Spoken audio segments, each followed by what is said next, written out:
दिल्ली सल्तनत की शुरुआत करने के पहले सबसे पहले हम इस क्लास में सबका स्वागत एवं अभिनंदन करते हैं। Thank you sir. दिल्ली सल्तनत जैसा कि आप प्रारंभिक शुरुआती कक्षाओं में भी आप पढ़े हैं दिल्ली सल्तनत की कुछ बातें, लेकिन प्रतियोगी परीक्षाओं में कुछ अलग ढंग से इसको हम अध्ययन करते हैं।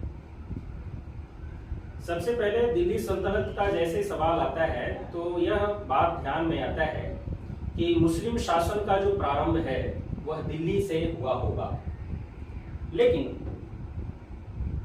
दिल्ली सल्तनत की शुरुआत का प्रारंभिक शासक लाहौर से शासन करना प्रारंभ किया था और दिल्ली सल्तनत का शासन जब दिल्ली से शुरू हुआ तो उसमें दूसरे शासक पदस्थापित थे।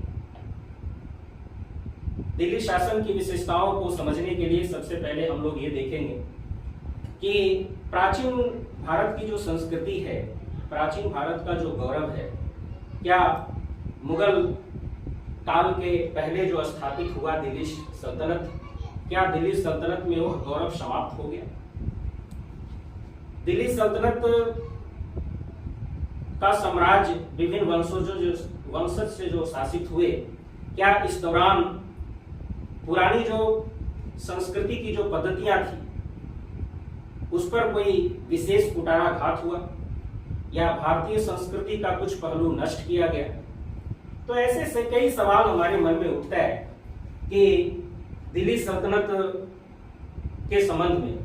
दिल्ली सल्तनत को पढ़ने के पहले एक बात और भी हम लोग को जानना है कि जब भी इस तरह का शासन तंत्र पढ़ें तो परीक्षा पद्धति में, प्रतियोगिता परीक्षा पद्धति में थोड़ा सा बदलाव किया गया है। पूर्व की परीक्षाओं में आपका राजनीतिक बातें ज्यादा पूछते थे, जैसे एक शासक का दूसरे शासकों के साथ युद्ध या विजय अभियान का ज्यादा जिक्र होता था। लेकिन जब से भारतीय संस्कृति का पक्ष जुड़ा हुआ है तो प्राचीन भारतीय संस्कृति और मध्यकालीन भारतीय संस्कृति, इसमें कलाओं का, साहित्य का विशेष महत्व आ गया है। इसलिए पहला सलाह तो आप लोग को यह हम देना चाहेंगे कि जब भी आप किसी भी शासक का अध्ययन कर रहे हैं तो राजनीतिक पक्ष से ज्यादा महत्वपूर्ण उसका सांस्कृतिक पक्ष है, जिसमें कलाओं को हम लोग को ध्यान रखना है और किसका ध्यान रखना है, साहित्य का ध्यान रखना है, और उसी से ज्यादातर प्रश्न आते हैं। ठीक है ना? तो दिल्ली सल्तनत के अंतर्गत सबसे पहले एक तो सामान्य सवाल हम लोग से पूछा जाता कि दिल्ली सल्तनत कितने वंशजों से शासित है ना, और उसका कालानुक्रम क्या है।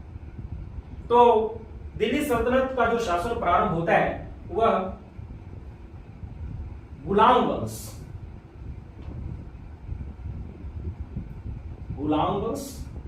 उसके बाद शासन अगर जानते हो तो बता सकते हैं कौन उसके बाद वंश आया? खिलजी वंश। बहुत अच्छे। और आगे तुगलक वंश। Very good.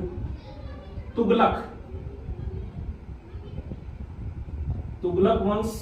उसके बाद का शासन सैयद, है ना, सैयद वंश। और उसके बाद का शासन तंत्र है हमारा कौन सा? लोधी वंश। तो दिल्ली सल्तनत से जुड़ा पहला प्रश्न तो एक सामान्य प्रश्न ही आता है कि इसका कितने वंशज द्वारा शासित है। तो आप अपने नोट्स जब भी बनाएंगे तो एकदम बिल्कुल प्रश्नगत ही बनता चला जाएगा, यानी 5 वंशजों द्वारा शासित यह काल रहा है।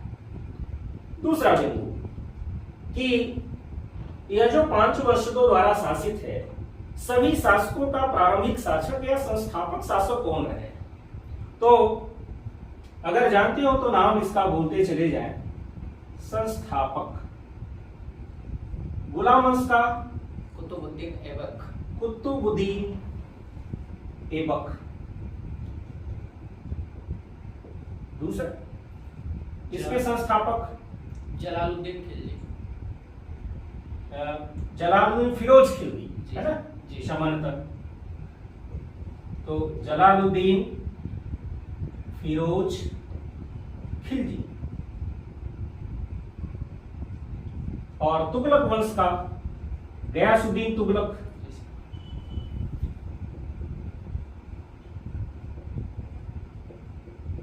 तुगलक और सैयद वंश का खिज्र खां और लोदी वंश का कौन सा? बहलोल लोदी।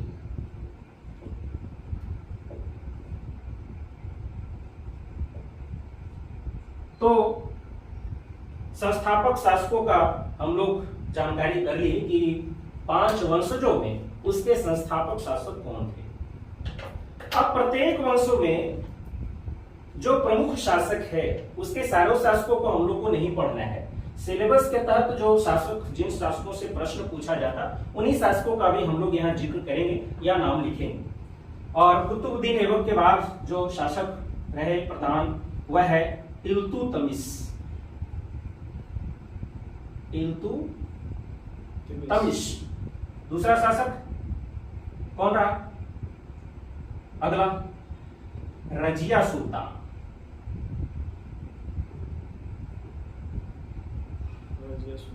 और अगला शासक जहां से प्रश्न पूछा जाएगा वह है बलबन। खिलजी वंश का अगर देखें तो एक ही नाम प्रधान है, वह है अलाउद्दीन खिलजी।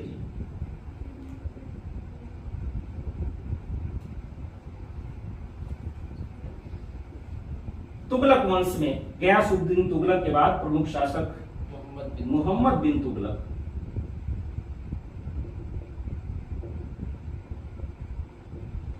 तुगलक और खिज्र खां से विशेष प्रश्न नहीं आता, इसके संस्थापक शासक तक ही सिमट जाता है। और लोदी वंश में कौन सा? सिकंदर लोदी।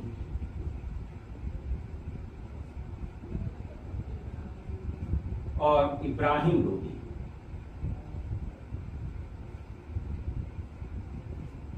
ठीक है, तो इन्हीं शासकों को, अभी विस्तृत शासक तंत्र है इस दौरान, लेकिन हम शॉर्ट लिस्ट इसमें कर दिए कि कहां से प्रश्न ज्यादा आते हैं। तो इन शासकों का ही हम लोग को अध्ययन करना है। और इसमें से जहां सबसे ज्यादा महत्वपूर्ण शासक है, यहाँ एक शासक छूट गया है, मोहम्मद बिन तुगलक के बाद फिरोज शाह तुगलक। फिरोज शाह तुगलक। तो हम लोग इसके बाद भी हम शॉर्ट लिस्ट करना चाहेंगे कि ये सबसे जो महत्वपूर्ण शासक है, अगर परीक्षा की अवधि नजदीक आ गई, आपके पास समय अवधि कम बच गया, तो सबसे किसी को हम नहीं पढ़ पा रहे, तो लेकिन ये प्रथम शासक फिरोज शाह तुगलक को जरूर पढ़िएगा, है ना। यहां से हर हाल में प्रश्न आता है। और दूसरा है अलाउद्दीन खिलजी, जहां से प्रश्न बनता है ना।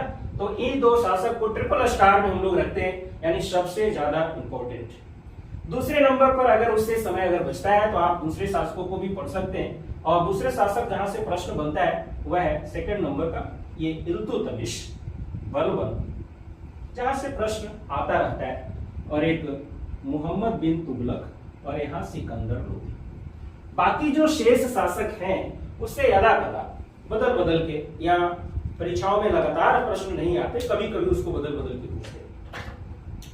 अब एकक शासन तंत्र में हम लोग थोड़ा सा अध्ययन करेंगे। पहला शासन जो तंत्र है गुलाम वंश का या खिलजी वंश का, इसकी जरा विशेषताएं बता देते हैं।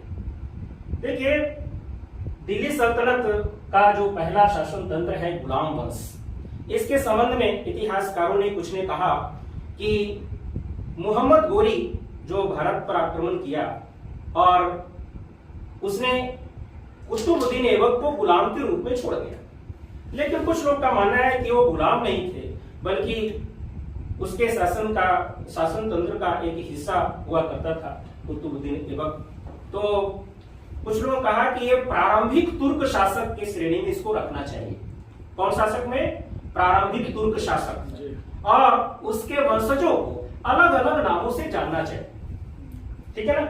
तो वो नामकरण उसमें किया गया इतिहासकारों में। ये जो गुलाम वंश में न रह करके तीनों को अलग अलग वंशजों में रखेंगे। जैसे कुतुबुद्दीन ऐबक को कहा गया कि एक कुतुबी वंश में इसको रखिए, कुतुबी वंश।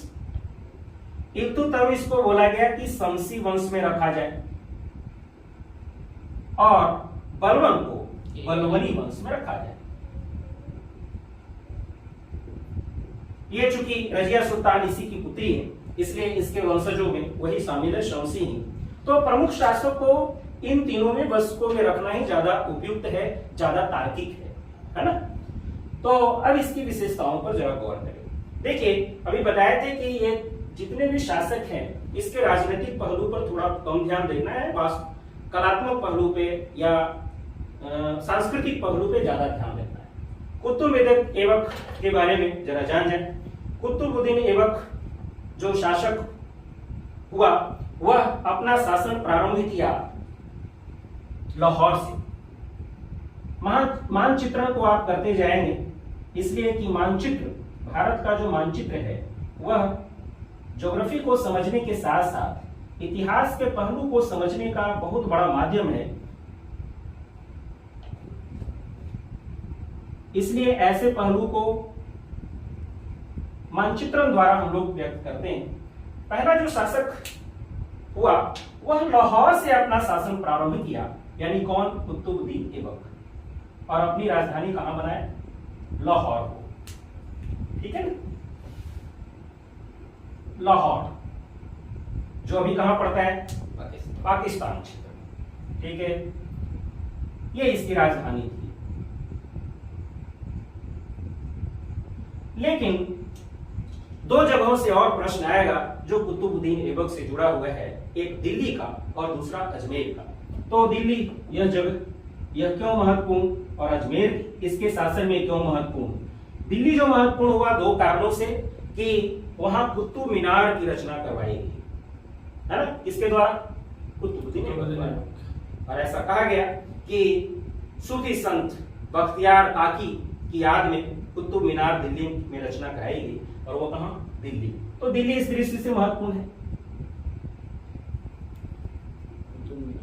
कुतुब मीनार। और दूसरा, उसने एक मस्जिद का निर्माण कराया था जिसका नाम है कुब्बत उल इस्लाम। कुब्बत उल इस्लाम, यह एक मस्जिद था। उसी तरह से इसके शासनकाल में लाहौर क्यों महत्वपूर्ण हुआ, इसको जरा हम लोग देखते हैं। क्यों महत्वपूर्ण? क्योंकि लाहौर में भी एक मस्जिद का निर्माण इसने कराया जिसका नाम है 2.5 दिन का झोपड़ा। 2.5 दिन का झोपड़ा, यह भी एक मस्जिद ही रहा। तो कुतुबुद्दीन ऐबक के समय 3 स्थानों का जिक्र हम लोग करते हैं और वहां से प्रश्न आते हैं, इन तीनों को हम लोग को ध्यान रखना है। अब इसके संबंध में 2 बातें और प्रमुख है। कहा जाता है कि कुतुबुद्दीन ऐबक जब शासक बना तो साम्राज्यवादी विस्तारवादी नीति इसने नहीं अपनाया, बल्कि जो शासन क्षेत्र इसको मिला उसी का अनुरक्षण करता है ना। लेकिन उसकी एक विशेषताएं बहुत महत्वपूर्ण है कि वो दानी प्रवृत्ति का व्यक्ति था, इसलिए इसे क्या कहा जाता है? लाख बख्श की उपाधि दी जाती है। ठीक है ना।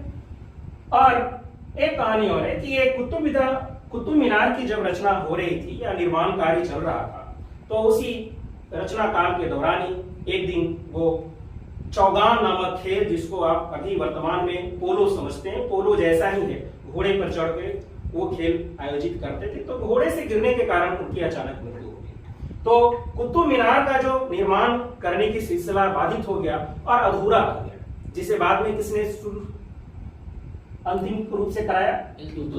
उसको पूरा कराने का काम, है ना। अभी आपको यहाँ पर ही क्लियर कर देते हैं कि कुतुब मीनार की रचना से संबंधित, है ना, प्रतियोगी परीक्षाओं में 3 तरह से प्रश्न पूछे जाते हैं। सबसे पहला कि कुतुब मीनार की रचना का प्रारंभ किसने कराया?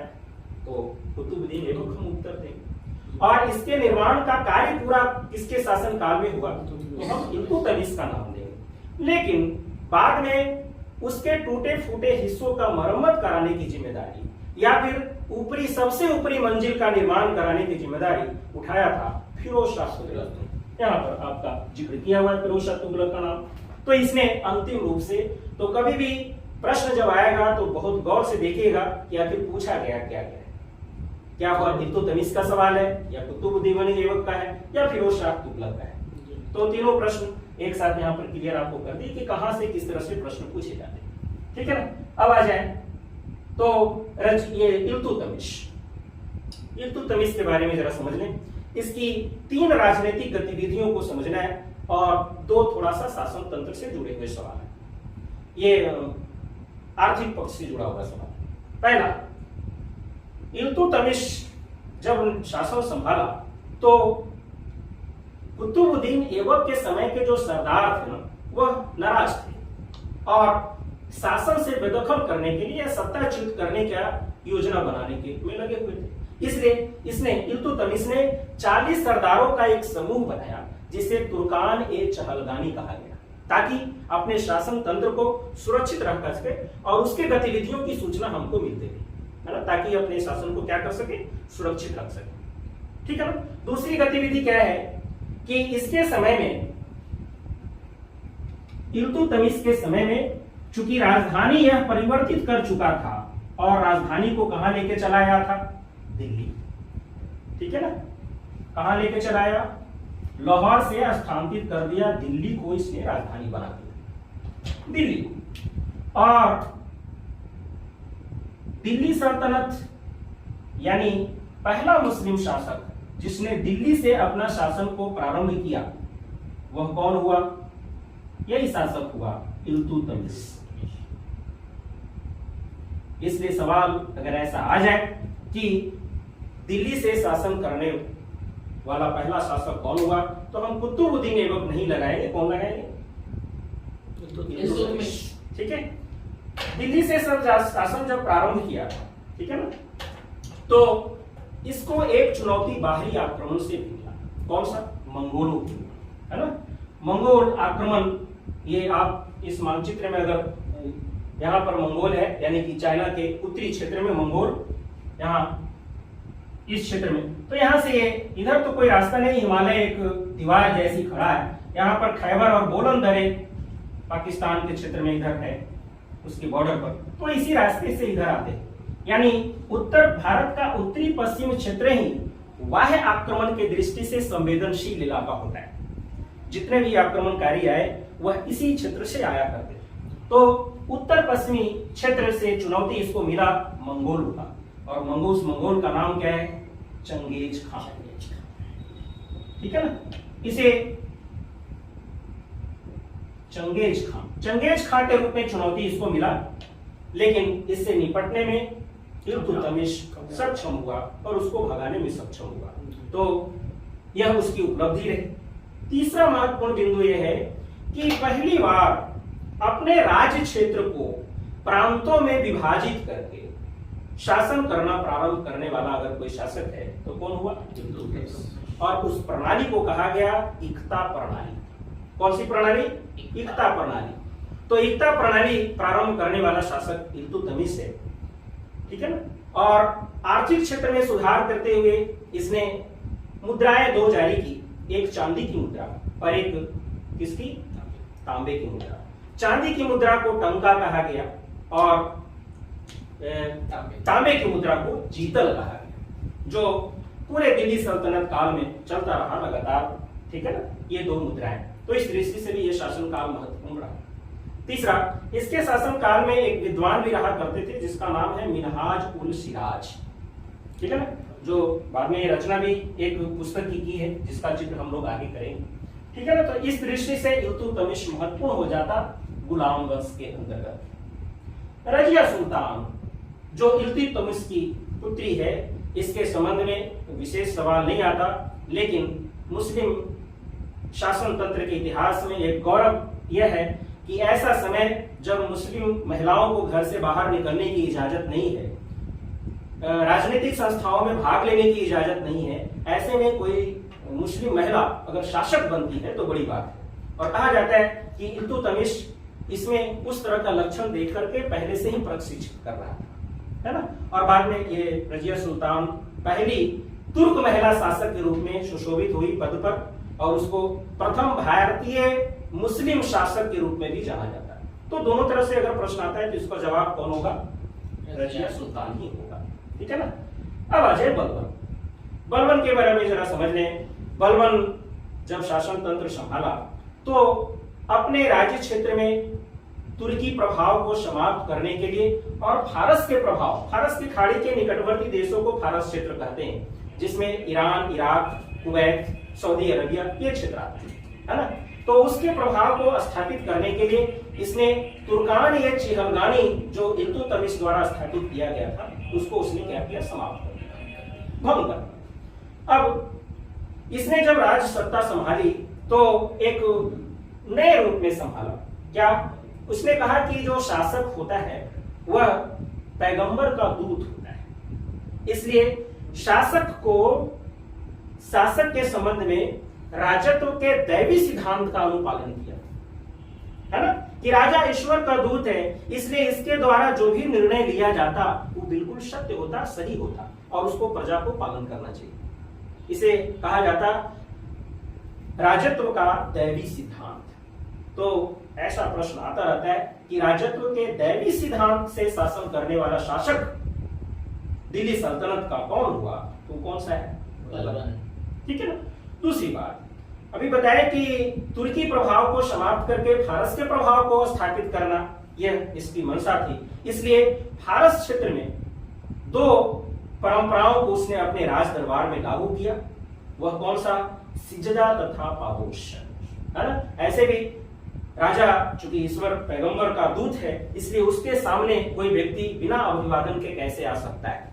तो पाबोस परंपरा यानी पैर को चूमना की परंपरा और दूसरी थी सिजदा यानी घुटने के बल झुककर अभिवादन की करने की परंपरा। दो परंपराएं इसने लागू किया अपने राज दरबार में, ठीक है ना, बलबन। और उस क्षेत्र में प्रचलित एक त्योहार को भी अपने यहाँ लागू कराया जिसको नौरोज कहा जाता है ना। तो नौरोज को भारत लाने वाला ये शासक है, बलबन, ठीक है ना। इसकी जो साम्राज्यवादी विस्तारवादी नीति है वह बिल्कुल शांति की नीति नहीं बल्कि खून खराबे का, है ना, जिसको कहा गया लौह एवं रक्त की, है ना। तलवार निकाले, जो आमना सामना करे, जो सामने आए कत्लेआम करे और साम्राज्य विस्तार के लिए कुछ भी करे, ऐसी नीति को लौह एवं रक्त की नीति कहा गया और उसको किसने अपनाया? बलबन। तो इन बिंदुओं को गुलाम वंश के अंतर्गत हम लोग रखते हैं और इस तरह से पूरा कंक्लूजन निकालें तो 4 शासकों के अंतर्गत शासित है, लेकिन 3 शासक ही हमारे लिए महत्वपूर्ण है। ठीक, अब आते हैं गुलाम वंश के इस टॉपिक के बाद अगला जो हमारा खिलजी वंश होगा वह नेक्स्ट क्लास में आपको हम लोग बताएंगे। आप मिलिए, उसके बाद हम चर्चा करेंगे।